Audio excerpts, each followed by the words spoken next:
Dios es supremamente bueno en todo tiempo. Amén. Yo le invito por favor que abra sus Biblias en la carta del apóstol Pablo a la iglesia de los Corintios.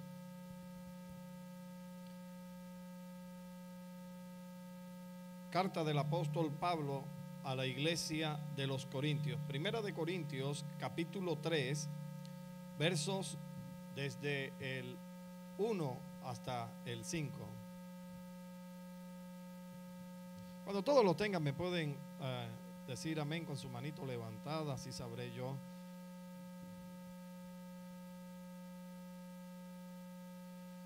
Dice así la palabra de Dios. De manera que yo, hermanos, no pude hablarlos como a espirituales, sino como a carnales, como a niños en Cristo. Os di a beber leche y no vianda, porque aún no eréis capaces, ni sois capaces todavía, porque aún sois carnales. Pues habiendo entre vosotros celos, contiendas y disensiones, ¿no sois carnales? Andáis como hombres. Porque diciendo el uno, yo ciertamente soy de Pablo, y el otro, yo soy de Apolo, ¿no sois carnales? Padre, te doy gracias por tu palabra. Ruego, Dios, ella haga el efecto por el cual tú la envías en esta noche. Señor, que ella edifique nuestras vidas para tu gloria. En Cristo Jesús. Amén, Señor. Amén. Esta carta del apóstol Pablo es una carta bastante interesante. Tiene todo un contenido práctico cada uno de sus capítulos. Esta carta, básicamente el apóstol Pablo la escribe en función de ciertas necesidades que esta congregación, que esta iglesia en esta ciudad estaba viviendo, estaba pasando. Existía una familia, parece ser que esta familia era una familia que ayudó al apóstol Pablo a poder abrir su casa para que allí se estableciera un culto y comenzara o iniciara la iglesia en esta ciudad. Se llama la familia de Cloé. Ellos de alguna manera pasaron un informe al apóstol Pablo sobre situaciones que se estaban presentando al interior de la iglesia en esa ciudad. Así que cada capítulo que el apóstol escribe en esta carta va dirigida básicamente a corregir algunos errores que se estaban cometiendo en ellas. Había algo que el apóstol Pablo quería ahondar más sobre esta iglesia, pero que desafortunadamente no se podía realizar o hacer, ya que el conocimiento que esta iglesia tenía, los miembros de esta congregación, no alcanzaban para que el apóstol pudiera traer un mayor conocimiento de la palabra de Dios.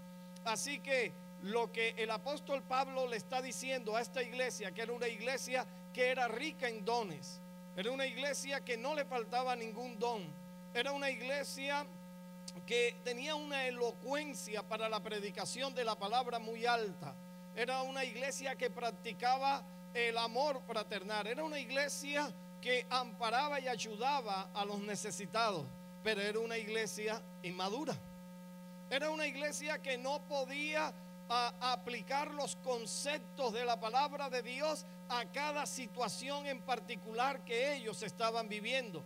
Así que cada crisis la convertían ellos en un escándalo, hasta el punto que muchas de las respuestas que ellos buscaban, la trataban de buscar en las personas, en los hombres. Y eso causó que el apóstol Pablo entonces llegara a atacar básicamente la raíz del problema que esta iglesia tenía. Lógicamente hemos escuchado, observado que el problema básico de esta iglesia tenía que ver con la desunión, con esos conflictos al interior de la iglesia que existía, que causaron algunas divisiones y causaron algunos cismas al interior de esta iglesia. Esta iglesia básicamente fundamentaba esta desunión o este problema que ahondaba a que se produjera las demás situaciones, básicamente por la inmadurez que ella tenía. No estaban siendo capacitados, no eran capaces en ese momento de resolver las situaciones que ellos se les estaba presentando. Ustedes saben que la inmadurez espiritual es la que nos conlleva también a nosotros a que no sepamos poder aplicar los conceptos de la palabra de Dios a las necesidades que nosotros estamos atravesando. Así que desafortunadamente a veces hacemos como hace esta iglesia. Entonces inmediatamente corremos hacia hombres, personas, para que nos resuelvan lo que Dios quiere resolver en nuestras vidas. Dios muchas veces permite situaciones en nuestras vidas, situaciones que son permitidas muchas veces por Él, para que de esa manera tú y yo le podamos experimentar. Y es la experiencia la que nos va a dar a nosotros el conocimiento de quién es Dios en esa situación en particular que estamos viviendo. Y muchas veces nosotros no aceptamos el reto que Dios nos plantea ante cualquier problema económico, familiar, de relaciones, en fin, laboral. Y no aceptamos tal reto en Dios para descubrir lo que Dios quiere hacer y exponerme ante la luz de Él, exponerme ante las verdades de Él, para mirar en mi interior qué es lo que debo de cambiar, lo que debo de corregir, lo que debo de dejar, lo que debo perdonar, lo que debo de comenzar a trabajar para que entonces comiencen a haber cambios fundamentales en mi vida, y que al corregirlo entonces voy a conocer a ese Dios que me permitió pasar por allí, que me acompañó allí, que habló a mi corazón allí, y que ahora entiendo que ya no es de oídas, sino que he experimentado a un Dios que tiene todo el poder y que sé que tiene el poder para cambiar y transformar las circunstancias de mi vida. Pero muchos no aceptamos el reto. Y entonces corremos hacia hombres, a hombres para que nos resuelvan entonces, vuelvo y repito, lo que Dios quiere resolver en nuestras vidas. Esta iglesia, a pesar de que tenía todos los dones y no le faltaba uno, la unción profética en esa congregación era muy fuerte, hablaban en lenguas. Era una congregación que se dice que tenía personas de todas las clases sociales. Habían personas muy inteligentes, habían doctos como indoctos dentro de ella. Había de todas las clases sociales y de todos los conocimientos seculares sabidos y por haber en su momento que había en la región de Corintios, en la ciudad de Corintios. Así que no le faltaba a esta congregación absolutamente nada de parte de Dios, pero sí le faltaba algo que ellos no se daban cuenta. Y lo que le faltaba a ellos básicamente era esa voluntad, ese deseo de que Dios siempre sea el primero en sus vidas. Así que el contexto de esta iglesia no era un contexto fácil. Se dice que la ciudad de Corintio era la ciudad más grande de Grecia en su momento. Tenía aproximadamente 650,000 habitantes, de los cuales los 2/3 eran esclavos. Por eso, de alguna manera, el apóstol Pablo les llega a escribir algo como esto en 1 de Corintios capítulo 6 verso 9. ¿No sabéis que los injustos no heredarán el reino de Dios? No erréis, escuchen, ni los fornicarios, ni los adúlteros, ni los idólatras, ni los afeminados, ni los que se echan con varones, ni los ladrones, ni los ávaros, ni los borrachos, ni los maldicientes, ni los estafadores heredarán el reino de Dios. Verso 11, escucha bien lo que escribe el apóstol. Y esto erais algunos de ustedes, mas ya habéis sido lavados, ya habéis sido santificados, ya habéis sido justificados en el nombre del Señor Jesús y por el Espíritu de nuestro Señor. Así que ellos eran una población básicamente donde habían personas que en su vida pasada, antes de Jesús, eran ladrones, ávaros, borrachos, en fin. Cuando Pablo predicó en esta iglesia, él predicó básicamente bajo la unción del Espíritu Santo. Él no predicó con la elocuencia con que predicó en Atenas. Él predicó allí básicamente inspirado por Dios. Acuérdense que cuando Pablo empezó en Hechos 18, que llega a Corintios, esta ciudad estaba entregada totalmente a la idolatría y a la promiscuidad. Ellos tenían una cantidad de dioses y a todos ellos adoraban. Pablo llega ahí a predicar el evangelio y llega un momento en que por los judíos es rechazado. Él entonces se va para los gentiles y también tiene dificultades. Pero acuérdense que Dios, a través de un sueño, le revela al apóstol Pablo y le dice: no temas, porque yo tengo aquí un gran pueblo, así que quédate y predica. El apóstol Pablo se quedó 18 meses en esta ciudad predicando y levantando esta iglesia en la ciudad de Corintio. 18 meses donde él estuvo evangelizando, predicando a sol, a todo tiempo. Él estuvo allí, incluso trabajando con las manos, haciendo carpas, y él estuvo allí predicando bajo la unción de Dios. Dice que cuando él predicaba, milagros sucedían, hasta el punto que él no quería que la fe fuera fundamentada en la sabiduría de los hombres, sino en el poder de Dios. Así que habían señales y milagros al interior de esta iglesia, pero aún así ella era una iglesia inmadura.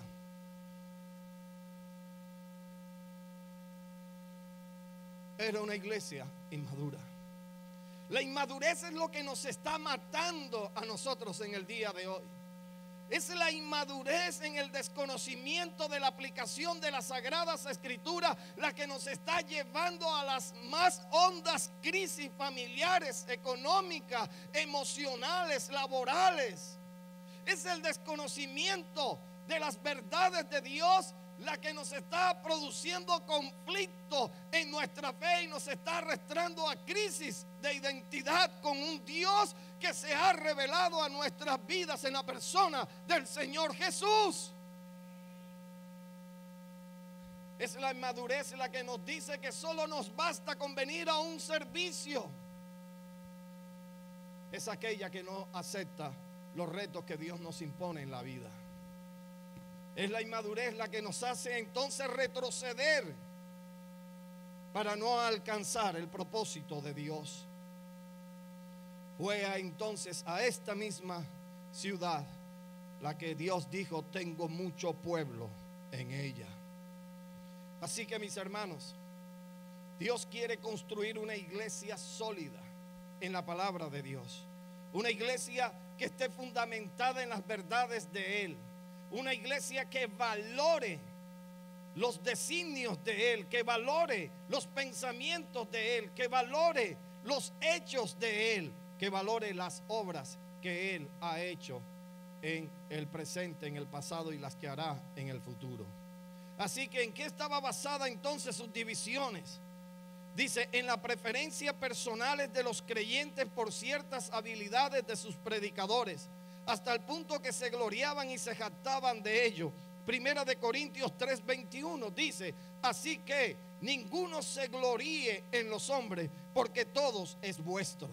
Así que mire hasta dónde llegaba su desfallatez, que ellos se gloriaban en los hombres, se gloriaban en sus líderes, se gloriaban de los hombres que les lideraban, de sus predicadores, de sus pastores, de sus obispos. Y no se gloriaban en Dios, que era el que había levantado a esos ministros. Hace muchísimos años tuve un profesor, un maestro de instituto, que él me dice, hablando a los ministros, a los que estábamos para graduar, y él nos recomendaba y nos decía a nosotros que deberíamos tener mucho cuidado cuando dentro de la congregación se hablara más de nosotros que del mismo Jesús.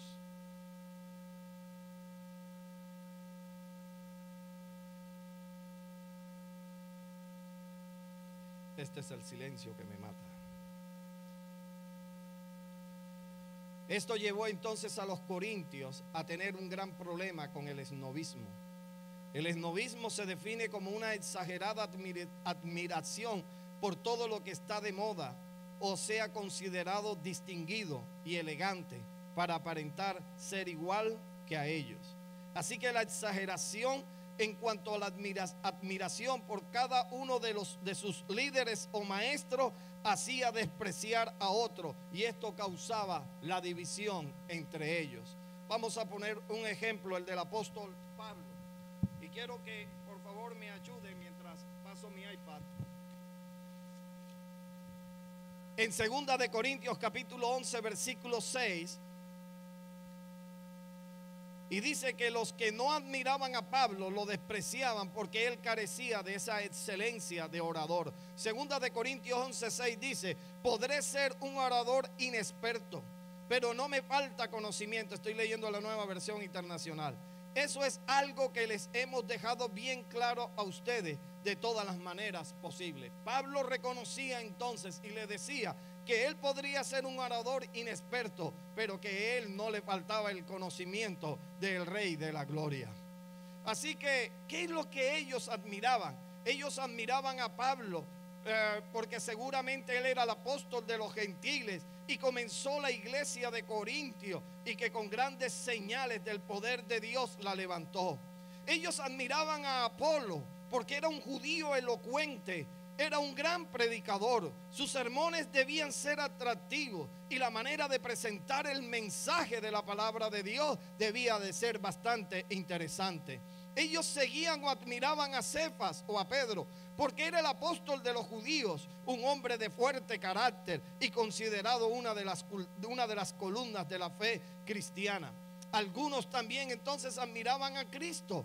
Estos eran aquellos que no querían seguir a ningún maestro humano, querían obedecer solo a Cristo, pero en sus corazones sentían demasiada espiritualidad como para confiar en ningún hombre. Pero en la realidad eso no era lo que ellos buscaban, sino que no querían someterse a nadie. El orgullo que demostraba lo hacía ser peores que los demás grupos. Así que, ¿a quién estamos siguiendo nosotros como iglesia en el día de hoy? ¿Por qué vienes a esta congregación? ¿Para qué vienes a esta congregación? ¿Qué te motiva a venir aquí? ¿Qué te motiva a servir? ¿Qué te motiva a ofrendar? ¿Qué te motiva a cantar? ¿Qué te motiva a predicar? ¿Qué es lo que queremos mostrar?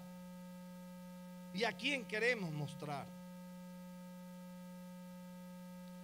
¿De dónde les venía a los corintios esta tendencia a la división?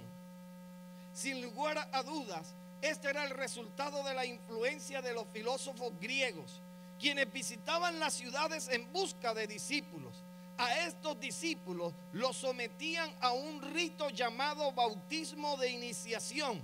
Esto consistía en que el bautizado se identificaba con el bautizante, que en este caso era la escuela filosófica a la que asistía, convirtiéndose entonces el bautizante o la escuela filosófica en el padre espiritual del bautizado. Por esta razón, Pablo dijo en 1 Corintios 1:14, doy gracias a Dios de que a ninguno de vosotros he bautizado, sino a Crispo y a Gayo. Así que el apóstol Pablo no cayó en esta provocación, sino que él entendió que la identidad que debía de tener la iglesia no era con él, sino era con el Cristo, que fue el que pagó el precio por ella, y que su verdadero padre espiritual no era él o los que lo habían bautizado o los que le habían dado el discipulado o los líderes que tenían para mentorear, sino que su verdadero padre espiritual era el Dios de los cielos, el creador del universo, aquel que envió a su Hijo Jesucristo para que hoy nosotros pudiéramos gozar de una libertad espiritual. Él es nuestro único y verdadero Padre. Al admirar excesivamente y comparar a los predicadores del Evangelio, los corintios habían puesto los ojos en los hombres y no en Dios. Con esta actitud no glorificaban a Dios ni le daban gracia, sino que se envanecieron en su razonamiento, estando bajo el control de su naturaleza pecaminosa, actuando igual que la gente del mundo. Buscaban todo solucionándolo en los hombres, en las personas. Ahora, ¿cómo hizo Pablo entonces para cambiar esta mentalidad? ¿Qué fue lo que le enseñó entonces el apóstol para que ellos pudieran enderezar su camino? Lo primero que hizo fue que ellos debían de reconocer en qué querían ellos gloriarse. ¿En qué se querían los corintios gloriarse? Versículo 22 del capítulo 1 dice: porque los judíos piden señales y los griegos buscan sabiduría. Así que el primer paso es el hecho básico de la experiencia de en qué queremos gloriarnos. Y por naturaleza el hombre no quiere gloriarse en Dios. Por naturaleza no quiere gloriarse en Dios. Así que o tiene dos caminos que presenta el apóstol Pablo aquí. Uno tiene que ver con las señales, que son una demostración de poder, y otras de sabiduría, que es una demostración de inteligencia. Y eso de alguna manera, mis hermanos, son lo que hoy muchas ovejas andan buscando. Buscan iglesias de poder y dicen: allá es en esto y allá se ministran y allá hacen lo otro. Y otros dicen: no, yo necesito más bien es una iglesia donde me edifiquen, donde enseñen, donde haya buena palabra y que allá no hayan tanto escándalo ni echen fuera demonios. Yo sé que eso no pasa aquí, pero esto es lo mismo que se estaba viviendo en la iglesia de Corintios. Unos buscaban poder, otros buscaban sabiduría. De manera que algunas personas se enorgullecen en el poder y otros en la inteligencia. De manera que buscamos demostraciones de poder y de inteligencia y los convertimos entonces en dioses. Puede ser que nos gloriemos de nuestro trabajo o de la empresa donde trabajamos, de nuestra casa o vehículo, de nuestro cuerpo físico o de un hijo o un cónyuge o de un amigo, de nuestro equipo de fútbol o de nuestra iglesia. Algunos de una u otra manera estamos buscando en qué gloriarnos. Pero realmente, ¿qué es lo que quiere Dios? Dios creó al hombre con un profundo deseo de gloriarse en algo grandioso. Pero el pecado entró en el mundo e hizo que todos odiáramos el gloriarnos en Dios. Los griegos tenían ansias de elocuencias, de demostraciones de inteligencia, y los judíos querían maravillosas demostraciones de poder. El mundo dice: muéstrame algo grandioso con tu mente o muéstrame algo grandioso con tu cuerpo. Pero ninguno dice: muéstrame a Dios. ¿En qué se gloría entonces la iglesia del Señor? ¿En qué deberíamos nosotros entonces de gloriarnos? ¿En los milagros? ¿Y sacarlas como credenciales? ¿De cuánto sabemos nosotros de la palabra y sacarla entonces como credenciales? ¿Cuál debería ser entonces las credenciales de un ministro o de una iglesia? Las únicas que pide el Señor, que es que le amemos a Él, que lo honremos a Él y que nos gloriemos en Él. Lo que le pide es a una iglesia que le reconozca en todos sus caminos, que entienda que en todas las áreas de su vida, el único que merece el honor y la gloria es Él, y que no hay otro fuera de Él. Que Él es el que hace los milagros, el que da el conocimiento, el que da la sabiduría. Que no son los hombres, sino que es Él quien ha escogido a hombres para manifestar su gloria a través de ellos. Pero tenemos que aprender entonces a ver a Dios en los hombres y entender que es Dios, más no el hombre. Entender que es Dios el que está obrando, hablando y ministrando, y no recibir porque sencillamente alguien dijo o declaró o profetizó, y como él es un ministro, un pastor, entonces yo le creo. Mentira de toda mentira, falsedad de toda falsedad. Es Dios. Es Dios. Y si es Dios, se cumplirá, dijo el profeta Jeremías, y se hará. Pero si no es Dios, es solo un vendedor de ilusiones, un lotero. La iglesia necesita madurar. Necesitamos aprender entonces a oír lo que Dios dice, a ejercitarnos en la piedad, para entonces nosotros ser sensibles a la voz de Dios. Alguien, un creyente que a estas alturas no entienda el misterio de la piedad, ¿cómo se ejercitará sus sentidos espirituales? Si todavía no entendemos que lo que es locura para el mundo es sabiduría de Dios. Porque a Dios le plació entonces destruir la sabiduría del mundo.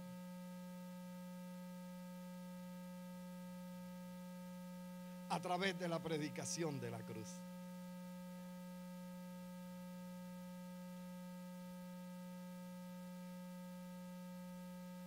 ¿No creen ustedes que esto es fantástico? Entonces él pregunta, ¿dónde queda el sabio? ¿Dónde queda el elocuente? ¿Dónde queda el que recita?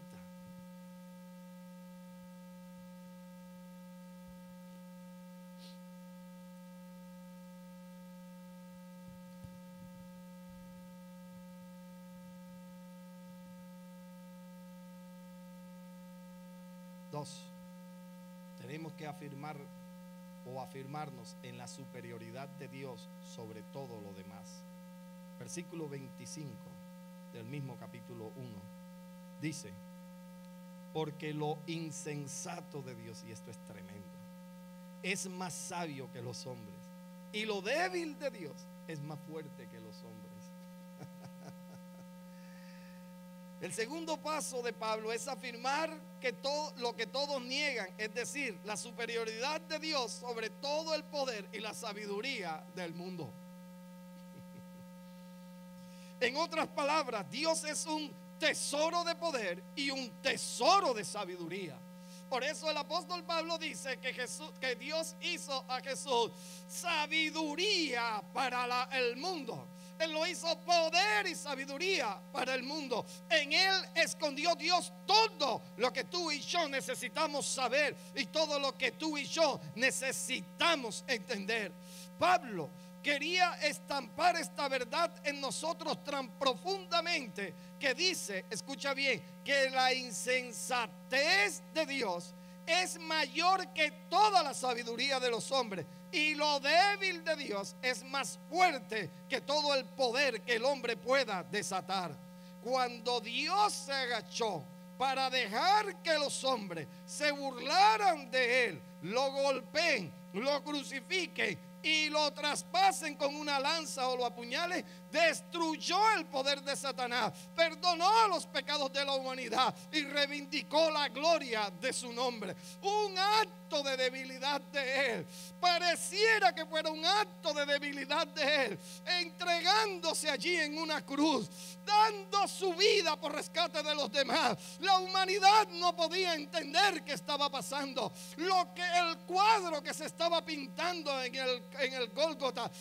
La humanidad no entendía lo que espiritualmente estaba sucediendo, y alguien que estaba muriendo en debilidad, Dios lo estaba convirtiendo en poder para destruir el pecado, para destruir al que tenía el imperio de la muerte. Esto es diablo y Satanás, para glorificar entonces y limpiar su buen nombre y su buena reputación.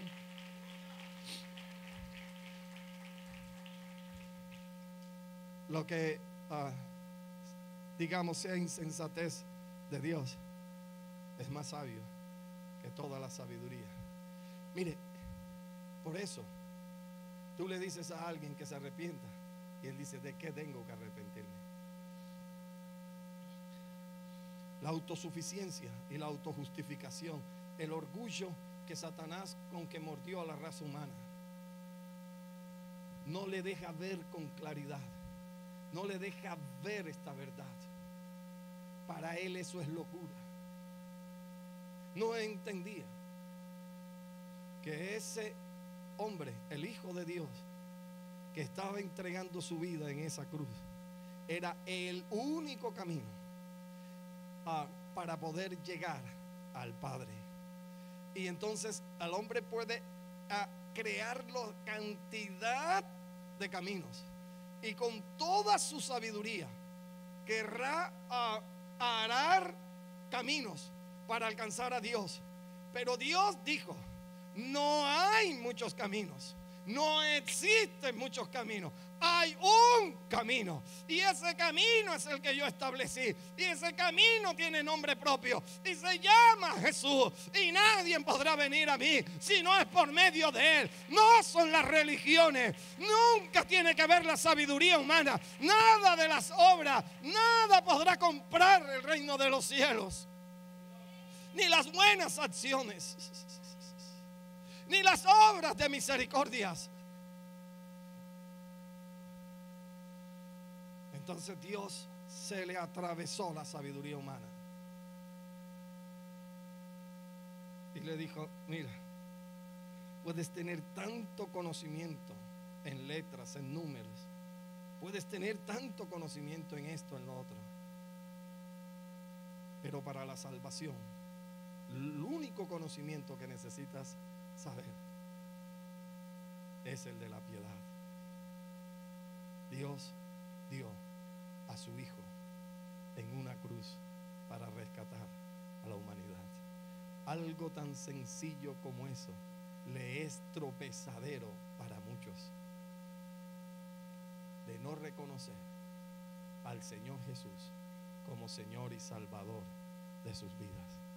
Y entonces ahora Dios entregó la responsabilidad a la iglesia para que en su nombre ella pueda abrirle el camino a los perdidos a través de la predicación de la cruz.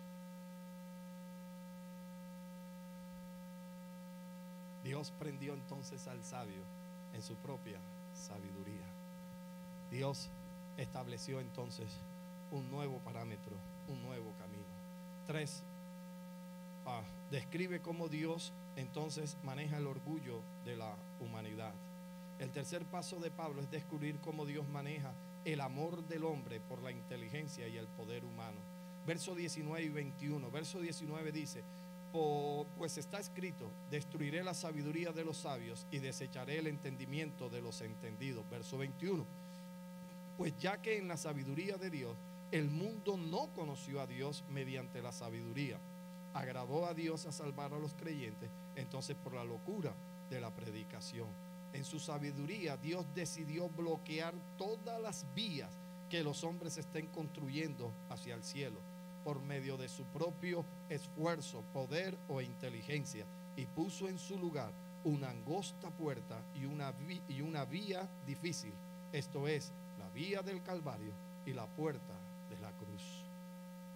Nadie, pero absolutamente nadie, podrá ir al cielo si no es por medio del Señor Jesucristo. Entonces es Jesús, y solamente Jesús, el único que nos puede llevar al cielo.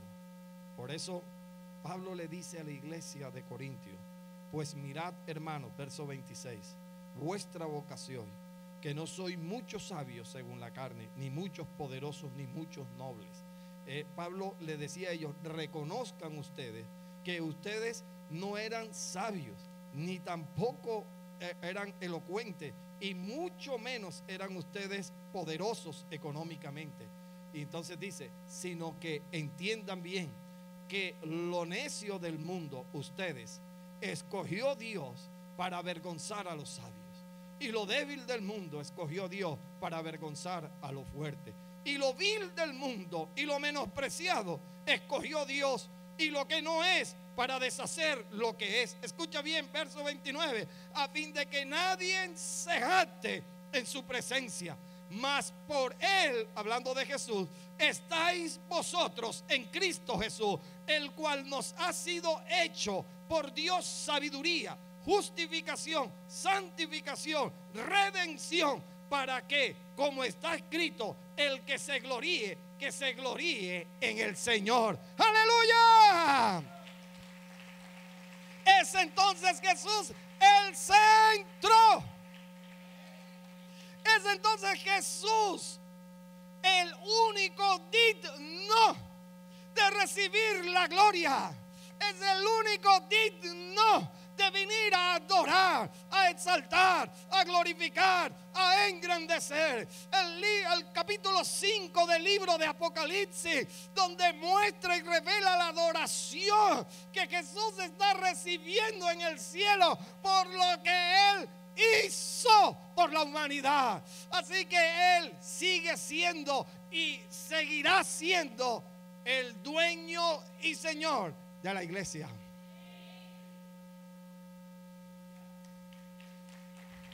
El único. Por eso Él dijo: yo edificaré mi iglesia.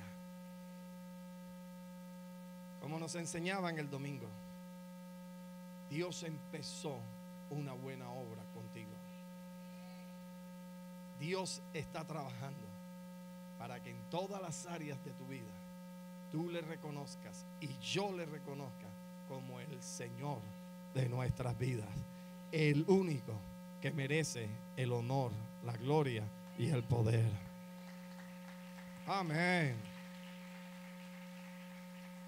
Amén. ¿Sabes, iglesia? Cuando tú y yo entonces entendemos esta verdad y volvemos nuestra mente hacia Él y entendemos que no es el hombre, entonces está muy cerca de nosotros la salvación. La salvación. Porque es en Él donde debe estar el contentamiento y donde debe estar todo el gozo y la paz de nuestras vidas. Cerremos nuestros ojos esta noche. Cerremos nuestros ojos esta noche. Adoremos su nombre esta noche. Adoramos su nombre. Acuérdate que lo que es locura para el hombre, para la humanidad, es poder para tu vida. Lo que el hombre desecha, que es la cruz de Cristo, esa cruz es poder para ti. Es poder para ti. Es poder para ti. En esa cruz Jesús lo entregó todo para darlo todo. Apóstol Pablo en la carta a los Efesios dijo: si Él se desprendió o Él dio lo que más quería, ¿cómo no nos dará con Él todas las cosas que necesitemos? Si Dios pudo desprenderse de lo que más ama, ¿cómo no se podrá desprender de lo que tú necesitas? Oh Espíritu de Dios que estás aquí, derrumba todo ídolo en los corazones de los que han oído tu palabra esta noche. Toda idolatría al poder, a la inteligencia, hacia los hombres. Todo lo que no los está dejando crecer, que se ha convertido en un impedimento y que sin querer han creado orgullo en sus corazones, porque se glorían tal vez de algún líder o se glorían tal vez de una congregación, y se han olvidado que de lo único que debemos de gloriarnos es del Señor, para aprender a crecer, para madurar. Espíritu Santo, Espíritu de Dios que estás aquí,